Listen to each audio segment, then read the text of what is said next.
All right, everybody. Today in this video, we will be talking about vague and precise language.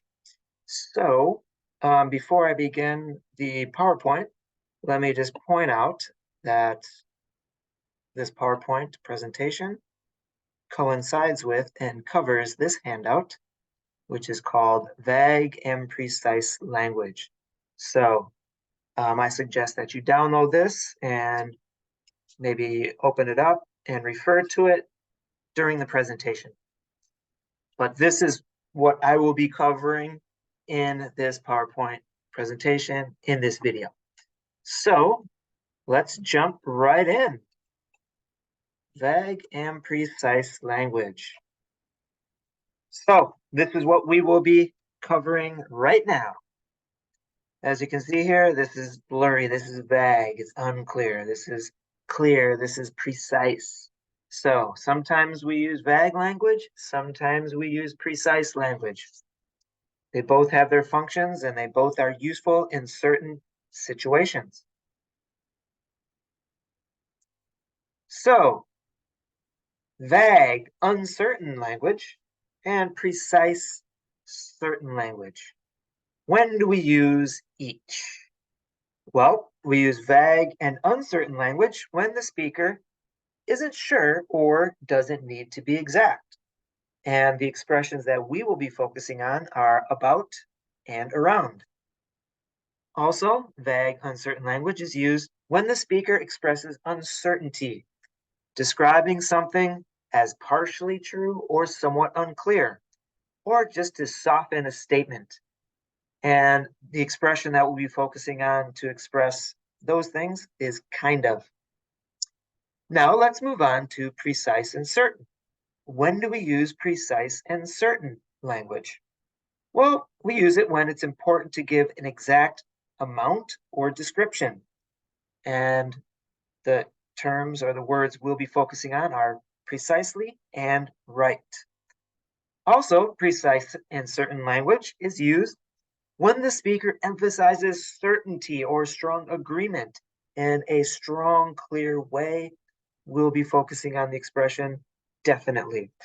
So as you can see here, these are kind of the opposites. So the speaker isn't sure, doesn't need to be exact. Here, when it's important for the speaker to be exact. Down here, these expressions, or this is when we can express uncertainty or just partially true, somewhat unclear. On the other hand, this is when we're emphasizing certainty and strong agreement in a very strong, clear way. All right, let's dive right into the different uses. Now, my PowerPoint just for some reason gets really slow at times, so I might have to close down this presentation and reopen it. So I just noticed that animation looked kind of slow. So for amounts and times, amounts can be dollars, it can be grams, it can be weights, it can be lengths. So amounts has many different, there are many different types of amounts, and times, of course, is time. So when expressing vague amounts of time, we use about and around plus the number. The movie is about 2 hours long, or the party starts at around 6. So that's for amounts and times. So 2 hours amount, around 6 time. So about and around. For precise or certain expressions, we use precisely. So it's precisely 18.2 degrees outside. Now, the speaker would use precisely when they need to be exact, when it's very important for the listener to know the exact temperature outside, for example. The party starts at precisely 6. So as you can see here, around 6, the speaker, it's not important that they give the exact time. But using precisely, it seems very important. They're emphasizing that it's important for the listener to know exactly when the party starts. All right, how about locations? For vague and uncertain, we say around. Around plus location. So my house is around Hage Station. Call me when you arrive. So it's somewhere near there, basically. For precise and certain locations, we say right plus preposition plus location. And there are a variety of prepositions that express location in relation as far as placement. So, for example, my house is right next to Hage Station. It's right across from Save Zone. So when we use right plus preposition, we're expressing a very clear location, whereas around is kind of vague. Of course, my house is around Hage Station. That does not mean that my house is many, many, many kilometers away. It definitely sounds like within a few minutes, but we're not exactly sure about the exact location.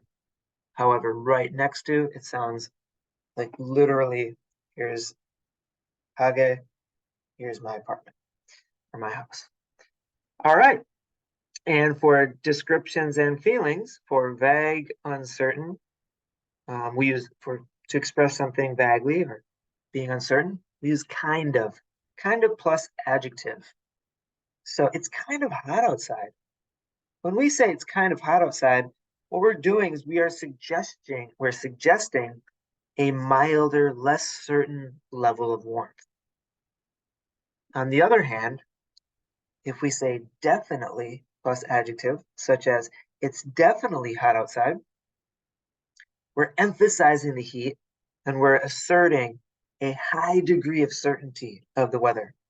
So this is very strong, definitely hot outside, and very certain. Kind of milder, you might want to soften it a little bit, and less certain.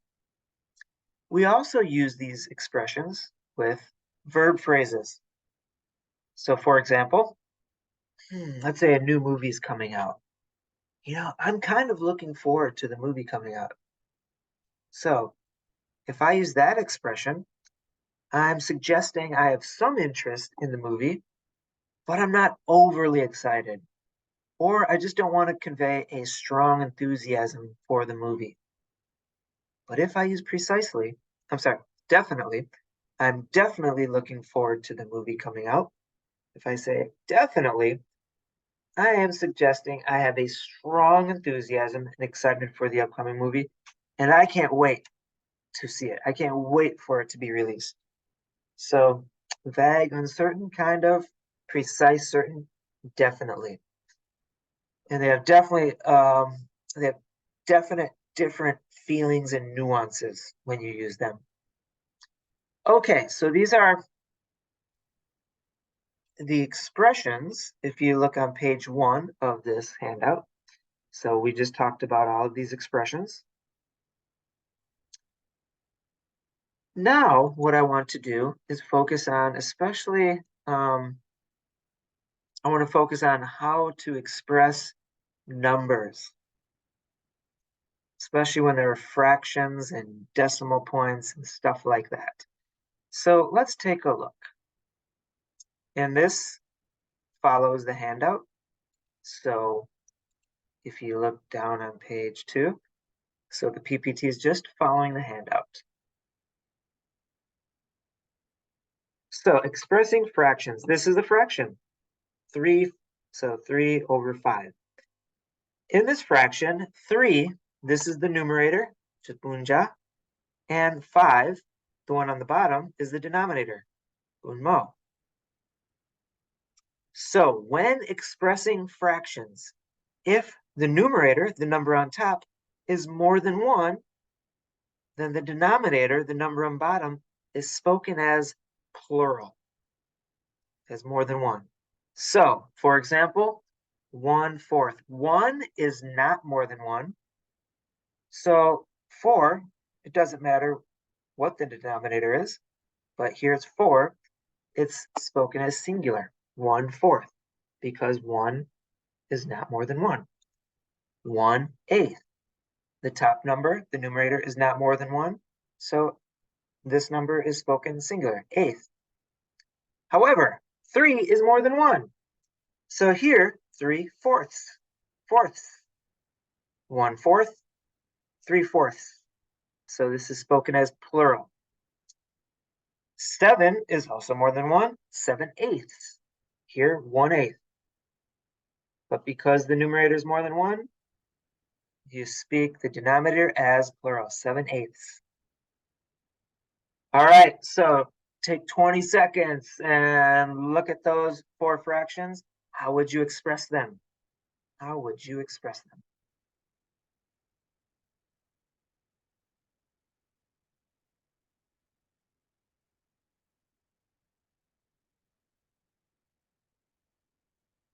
Look at the top one. In the top one, there's 2. The numerator is more than 1. So fifth should be spoken as plural, 2/5.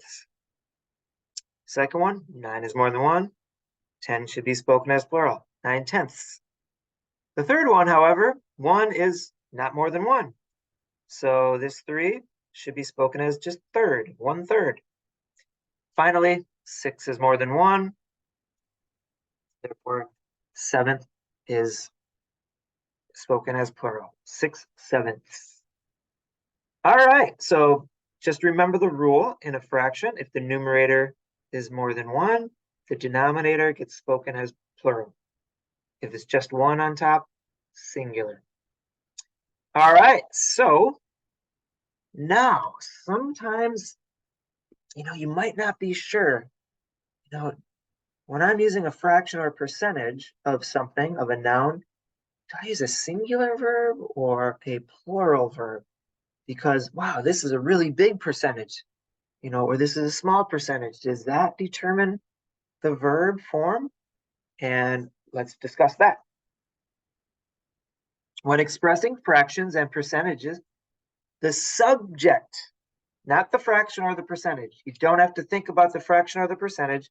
The subject determines whether the verb is singular or plural. So if the subject is singular, the verb must be singular. Guess what? If the subject is plural, what do you think the verb must be? You guessed it. If the subject is plural, the verb must be plural. Let's look at some examples. Food.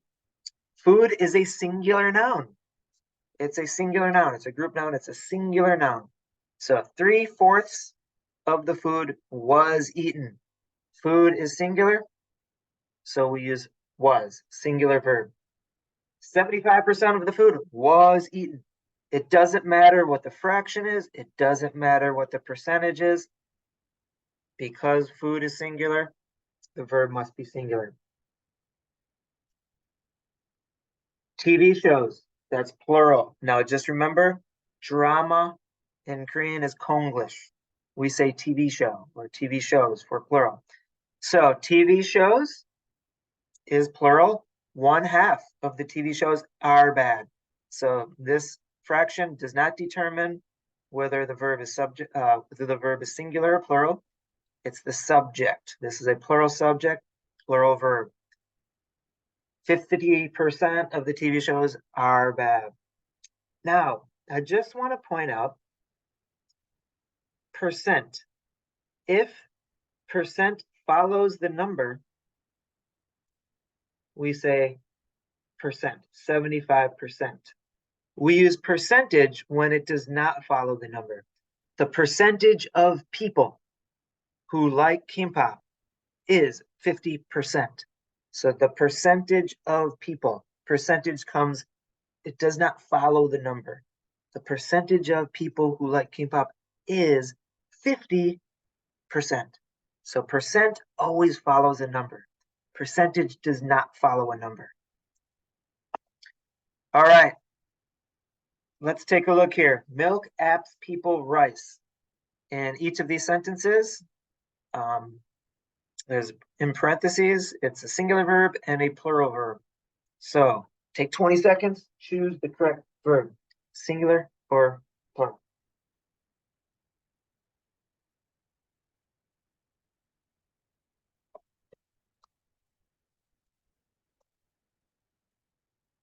Milk.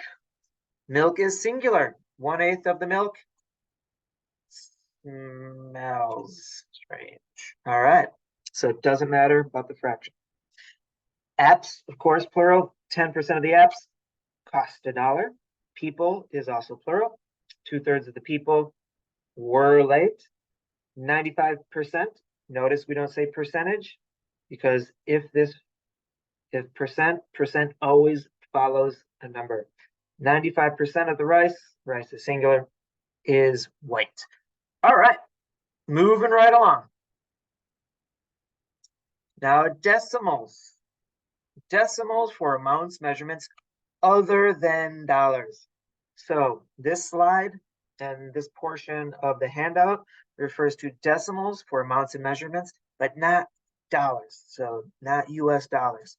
So this is weights, grams, kilograms, ounces, pounds, height, meters, centimeters, millimeters, general numbers, numbers in general, but not dollars.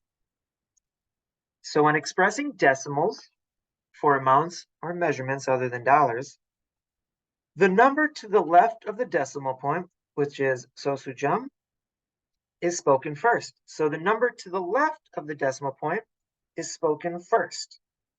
Then the decimal point is spoken as point. You say point. And then the numbers to the right of the decimal point are spoken as separate numbers from left to right.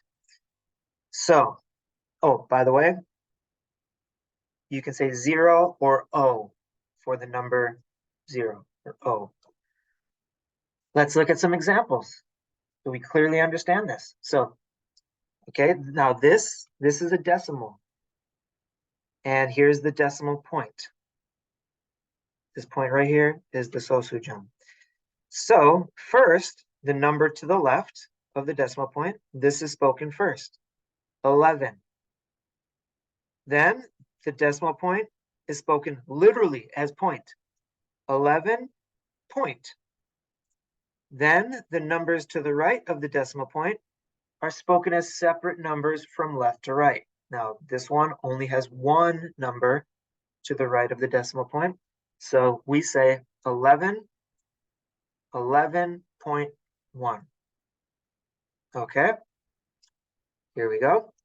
So we speak this first, 23.4 kilograms. 23.4 kilograms. Now this has two numbers to the right of the decimal point. So 100.32 miles. We don't say 32. We say 32. So the numbers to the right of the decimal point are spoken as separate numbers. 100.32 miles. 77.09 liters or 77.09 liters. You can say 0, 0, doesn't matter. All right, so the key is you speak the number to the left of the decimal point first. The decimal point is spoken literally as point. Then you say the words, you speak the words to the right of the decimal point from left to right as separate numbers. And this is other than dollars. So on the next slide, we will talk about dollars, but this is amounts and measurements other than dollars. All right, take 20 seconds. What are those for? Amounts and measurements.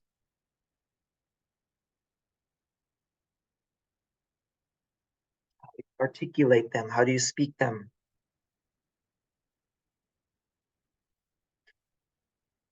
Okay, how about the first one? Did you say 9.11? If you did, you are correct. 9.11. And for the second one, 53.30 grams. Oh, sorry. Shoot. This is grams. I wrote kilograms. Sorry about that.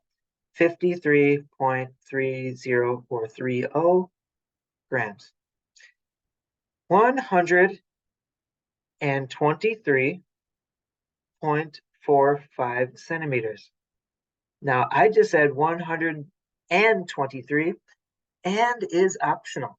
You can say 123 or 123. Either way, both are acceptable. So 123.45 centimeters.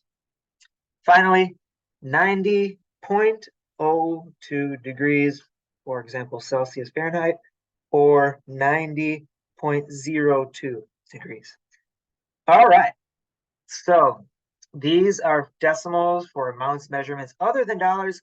Now let's take a look at dollars. Okay, decimals for dollars. There is a difference. So when expressing decimals for dollars, the number to the left of the decimal point is spoken first. That's the same.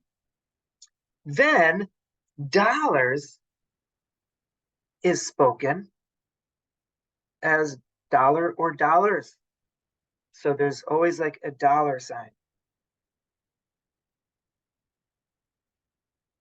Then the decimal point is spoken as and, not point. So for dollars, the decimal point, you speak literally as and. Then the numbers to the right of the decimal point are spoken as one number. For other amounts, each number separately. But for dollars, you speak the numbers to the right of the decimal point as one number. Then you say cent or cents, depending on how many cents it is. Let's look at examples, make it clear. Okay, so the number to the left of the decimal point is spoken first, 1. Then you say dollar or dollars. No, it's just 1, so it's singular. $1. The decimal point is spoken as and. $1 and the numbers to the right of the decimal point are spoken as one number, so 10. Finally, cents. So 10 is more than 1 cents. So $1.10. $1.10. $1.10. Okay. Say the number to the left of the decimal point first, $23. No, 23 is more than 1, so $23 and 45 cents. We don't say 4 or 5 cents, one number, 45. So $23, $23.45. $100 and 32 cents. $100 and 32 cents. So number to the left of the decimal point, say dollar or dollars. The decimal point is and, then the number to the right of the decimal point, one number plus cents. All right, take 20 seconds. What are those $3 amounts?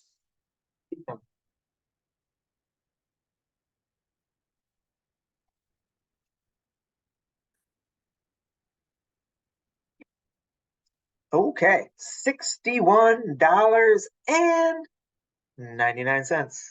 $61.99. $3 and $3.03. $3.03.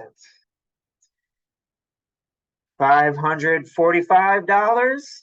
$545 and 54 cents. And once again, and is optional. $545. $545. They both mean the same thing. And 45 cents. All right. Awesome. So of course, if you have any questions, please ask me in class or message me.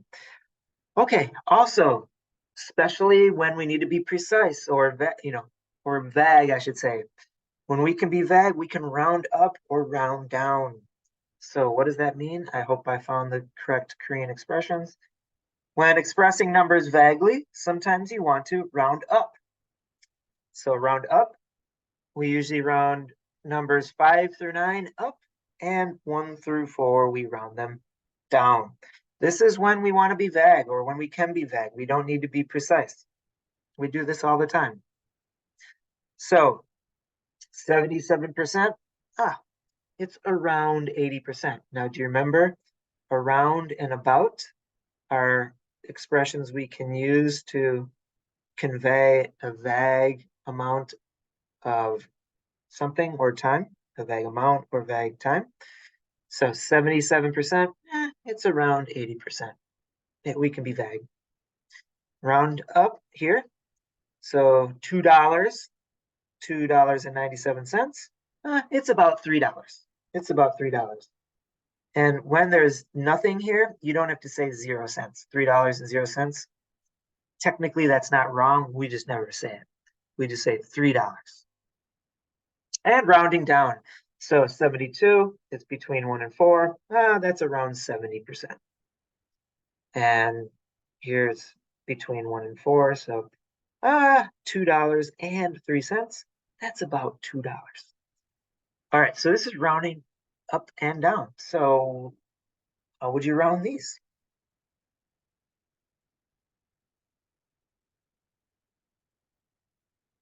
And just remember, you can say about or around to express vague amounts or times. So this is 98%, precisely 98%. If we round up, it's about or around 100. And this is, we just say 99 cents. We don't say $0.99. Here, if that's 0, we just don't express anything. We just say 99 cents, but that's around or about $1. Now let's round down. 12% is around or about 10%. Now here, $55.53. Depending on how precise you need to be when you can be vague, I would say, oh, that's about $55.50, or maybe even that's about $55, or, it's subjective depending on the circumstance. For very large numbers, you probably don't have to round up or down to the 10th. You can probably round up to something larger. All right. So how would you describe these amounts vaguely? Vaguely. Now this is $12.49. Probably, though, that's about $12.50. That's about $12.50. Okay. 12.49 meters. That's about 12.5 meters, not dollars. So this is point. That's $252.11. That's about $252. I'm going to round down to just the dollar amount. And you could even say about $250. That is a very large amount of money. So you might not even have to round down to $252. You could probably say that's around $250. It depends on the situation. And here, that's about 252 liters, or around 250 liters, depending on the situation. All right. How would you describe these amounts precisely? Same ones, but precisely. That is precisely $12.49. So in these situations, it sounds like you need to be precise. Okay. Second one, 12.49, not 49, 49 meters, precisely 12.49 meters. Now let's go back to dollars, precisely $252.11. And finally, this amount on the bottom, precisely 252.11 liters. All right, we're almost done. Sweet. Okay. Let's review. Vague and precise language. When being vague, what expression or expressions is or are used for numbers, like amounts, about, and locations and numbers, around. This should say around too. Oh man, so sorry. So for numbers, about and around. Oh, no, I'm sorry. Yeah, I just confused myself. So locations and numbers around. Okay, maybe I should redo this slide. Okay. But of course, just so you're not confused, what I'm referring to is this. So for numbers, you can use about and around. Finally, descriptions and feelings. Using adjectives and verb phrases, we use kind of, because this is for vague. When being precise, what expression is used for numbers? Precisely. Locations, next to, or across from, right next to, so right. And descriptions and feelings, definitely. Okay. Subject-verb agreement when expressing fractions and percentages. When communicating fractions and percentages, what determines whether the verb is in the singular or the plural form? The subject, whether it's singular or plural. So if the subject is singular, the verb must be singular. 90% of the water, singular, is dirty. If the subject is singular, the verb must, if the subject is plural, the verb must be plural. 90% of the people are cold. So people is plural, are is the plural form of the verb. So it doesn't matter what the percent is, or percentages, or the fraction. Okay, communicating fractions. When communicating fractions, what determines how the denominator, the number on bottom, is spoken? The numerator, whether it's more than one or one. So if it's just one, if the numerator is just one, the denominator is spoken singularly. 1/4, if the numerator is more than one, the denominator is spoken in its plural form. Fourths, 3/4. All right, almost done. So take a look at these 4 sentences. Correct any mistakes. Take a minute. Correct any mistakes.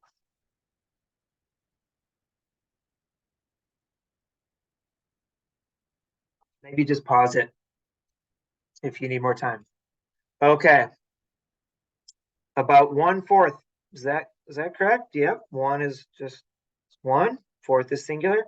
Of the TV shows was really. What determines whether this is singular or plural? The subject.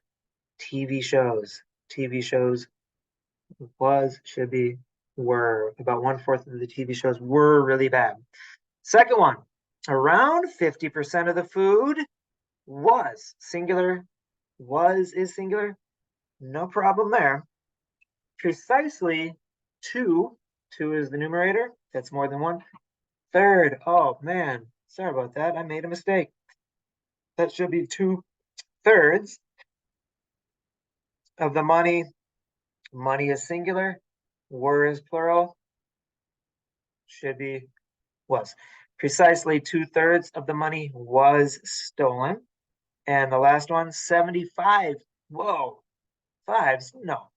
75% of the cars had. Cars is plural. Has is singular. Should be plural. Have been damaged. 75% of the cars have been damaged. Okay. When expressing money and general amounts, what is the decimal point spoken as? US dollars? $2, 50 cents. And for other measurements, 2 kilograms, point. When expressing money in general amounts, are the numbers after the decimal points? How are the numbers after the decimal point spoken? As one number or separate numbers? US dollars, one number. $4.12. For other amounts, separate numbers. 4.12 grams. All right, everybody. I think that's it.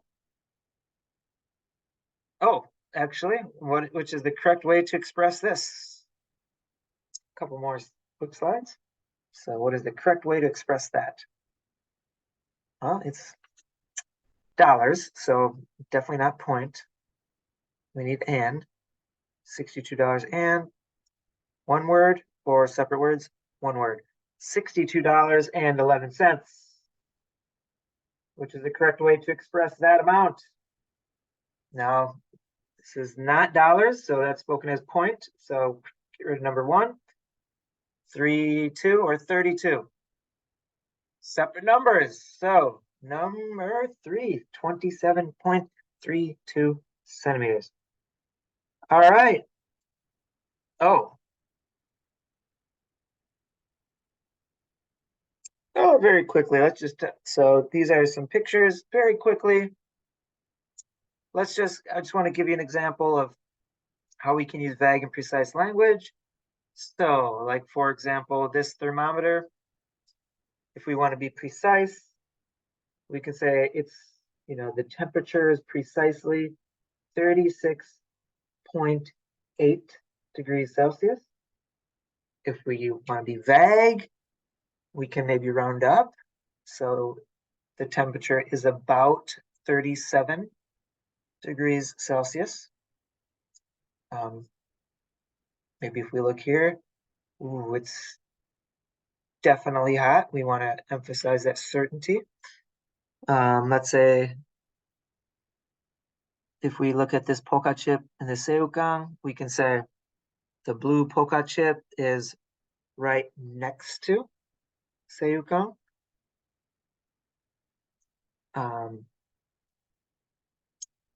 Here, Wisconsin is right above Illinois. So Wisconsin is around Michigan and Indiana, being vague. So there are times when we want to be vague and precise. We're going to practice this in class. I don't want to make this video much longer. So that's it. Please let me know if you have any questions. Let me just show you, got to end it with a cute little video. All right. Cool. So that is vague and precise language. Please let me know if you have any questions in class, or just message me if you have questions that you want to get answered before class. And I will see you later. Cool.